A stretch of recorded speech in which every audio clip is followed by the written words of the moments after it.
Welcome to the world of probiotic foods. This is Cultured Food Life with your host, Donna Schwenk. Welcome, everybody, and thanks for joining me. We're going to be talking about making cultured vegetables, and it is that time of year. Spring is happening here and everywhere, and this is the time of year to get the spring vegetables fermenting and eaten, and they're so good for you. Having a jar of cultured vegetables in our fridge is a must. And I think that's year-round because they have so many powerful things they can do whenever you have any kind of stomach distress, or actually if you have seasonal allergies, this is a good time to make some cultured vegetables. They can last, just a jar can last over 9 months in your fridge, and they can even help with things like food poisoning or stomach cramps. It's just a spoonful of the juice will work mightily and calm your stomach right down within a few minutes. I've seen this happen hundreds of times. We get lots of emails about it.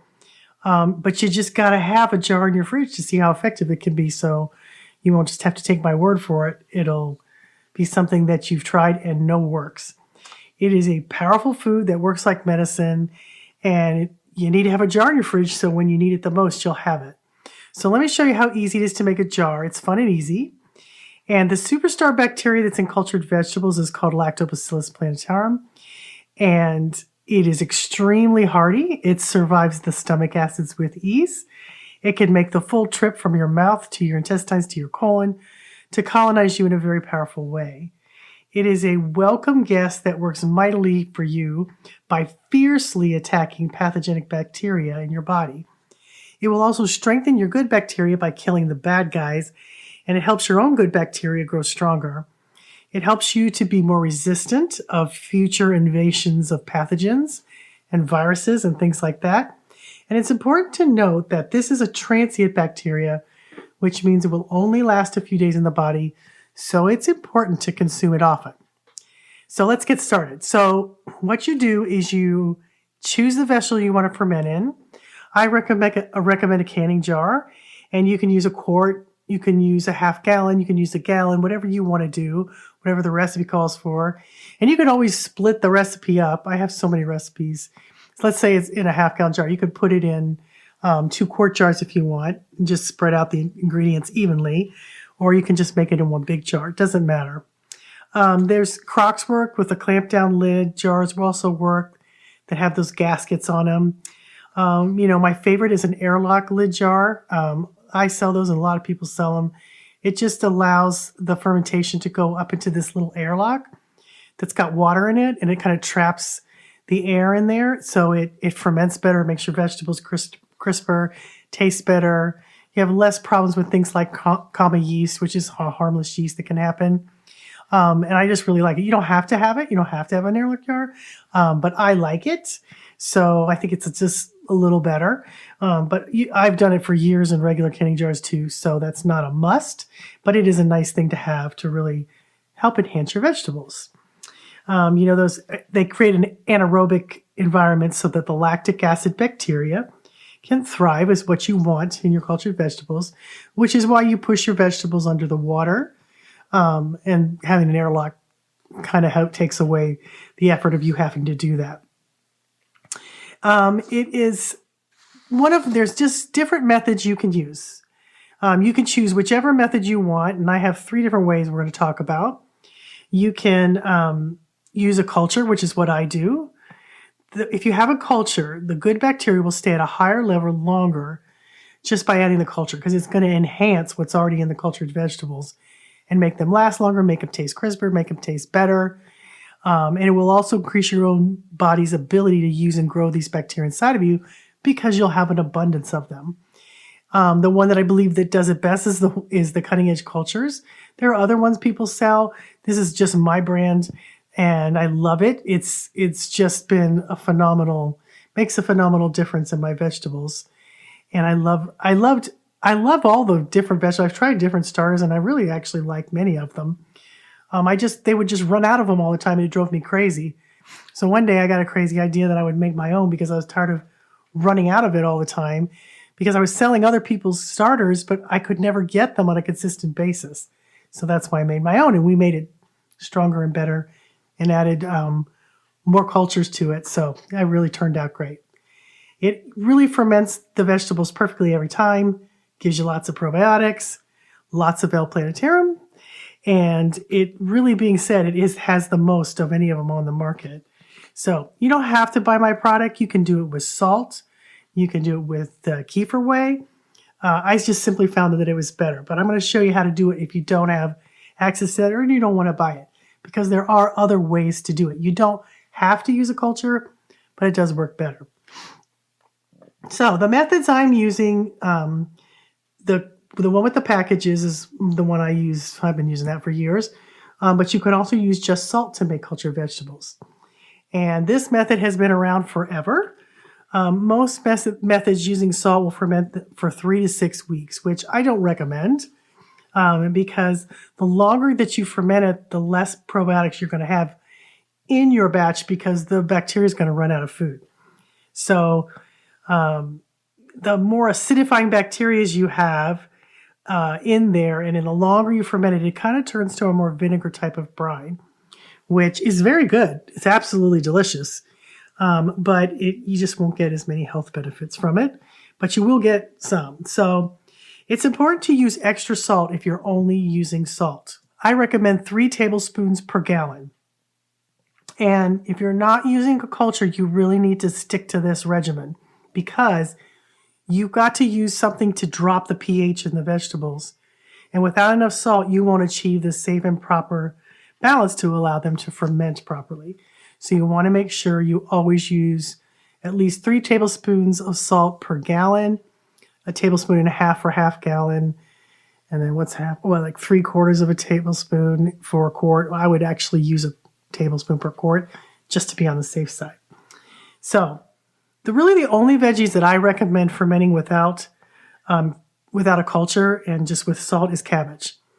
The other ones don't work very well, like carrots and tomatoes and other veggies.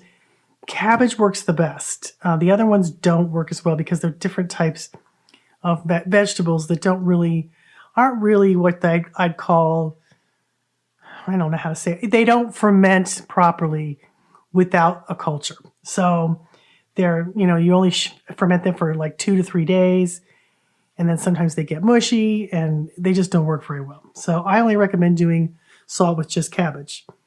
And you got to have that proper pH in cabbage. And so make sure you use enough salt. And salt makes them crunchy. If you don't have enough salt in any of your cultured vegetables, whether you're using a culture or whether you use cutting edge or the salt, they'll be mushy and slimy. So salt is another reason that your vegetables will stay crunchy and taste good. Now the third method I want to talk about is kefir whey. So if you make kefir, and you want to get the whey out of the kefir, so you make kefir cheese, and you use that to make the cultured vegetables. So what you do is you get, like a cup of kefir, and you put a strainer in your bowl, and you put a coffee filter in there, and then you put the kefir in there and let the whey strain out into the bottom of the bowl. That's what you're going to use to make your cultured vegetables. And the reason that this works is because there is Lactobacillus plantarum in kefir whey. So that's the culture you're looking for to make your vegetables be fermented properly. Some people ask me if they can use yogurts, but yogurt doesn't have Lactobacillus plantarum. So you're going to get something, I don't know what you're going to get if you ferment with other things that don't have that. So I don't recommend yogurt. I don't recommend using kombucha. You can get all kinds of problems with doing it without Lactobacillus plantarum. That's what's naturally occurring in cultured vegetables. Even without a culture, it's making Lactobacillus plantarum. That's what it does. So you want that particular one. Now in kefir, you're going to get a whole bunch of other strains because there's like 50 plus good bacteria in kefir. And one of the reasons I don't use kefir whey is that there's so many different bacteria that aren't specific to cultured vegetables that they kind of crowd out Lactobacillus plantarum. It still works, but I think you want the benefits of having high amounts of Lactobacillus plantarum. But it also can give the cultured vegetables kind of a funky taste a little bit after a while. And that's just because of the diversity of bacteria and yeast that create predominance in the jar. and trying to decide which one's going to rule. So it makes Lactobacillus plantarum diminish a little bit. So, but it does work. Lots and lots and lots of people, and I did it for years, just with Kefir Whey.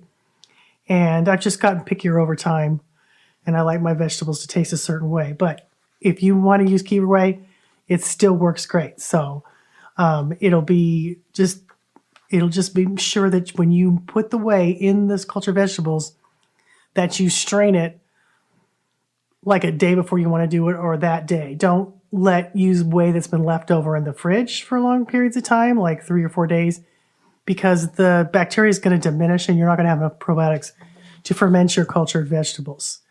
So that's really important to have fresh Kefir Whey when you use Kefir Whey, because otherwise it may not ferment properly. So you want to find the freshest vegetables you can.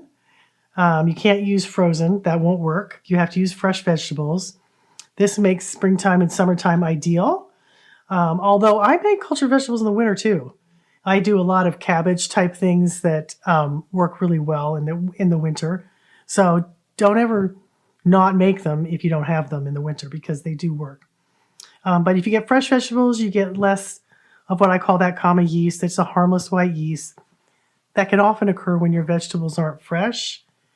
And if you see that, it's kind of white and it kind of floats at the top. And if you see that, you want to remove it because it'll make your veggies taste bad. It doesn't hurt them.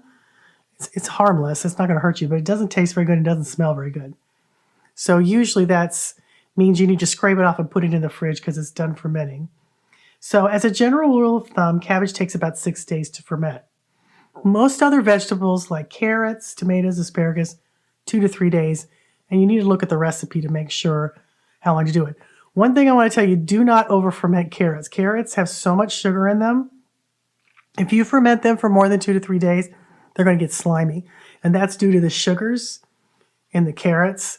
They're not made to ferment for long periods of time. They'll keep fermenting slowly in the fridge, but only ferment them for a couple of days.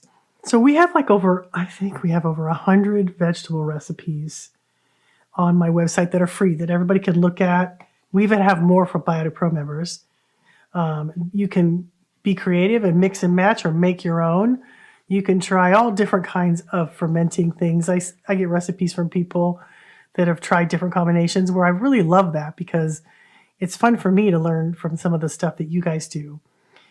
We have we have a basic kraut recipe that you can make with just salt or with the vegetable starter. We have a video on that. It's really fun to make. And basically, guys, all you're doing is chopping up vegetables or shredding them, however you want to do it, placing them in a jar that has a very secure lid, and covering them in water, putting in a culture and salt, or you can make them with Kefir Whey or with just salt, putting a secure lid on to keep the air out with an airlock or without an airlock. And I have all the instructions for that too if you want to see different types of vessels. And then you put them on your counter and let those microbes do their thing. They'll start fermenting them. Usually about day 2 or 3, you'll start to see some bubbles. Some things bubble more than others. Some don't. If your house is really cold, it doesn't often bubble because the home is really cold.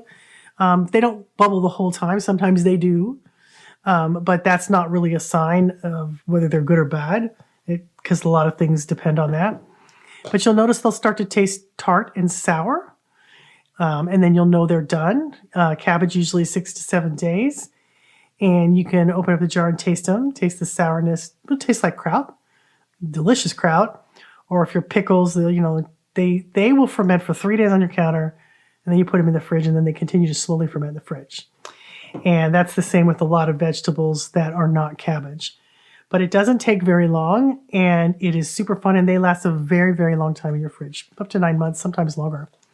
And then you have this, I just had a pickle for lunch actually I did it with red peppers. Oh my gosh, it was so good. And chili peppers to make a spicy one. And they're so good.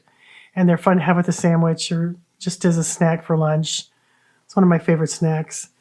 And they're fabulous. They stay a long time in your fridge. And they're easy and fun to make.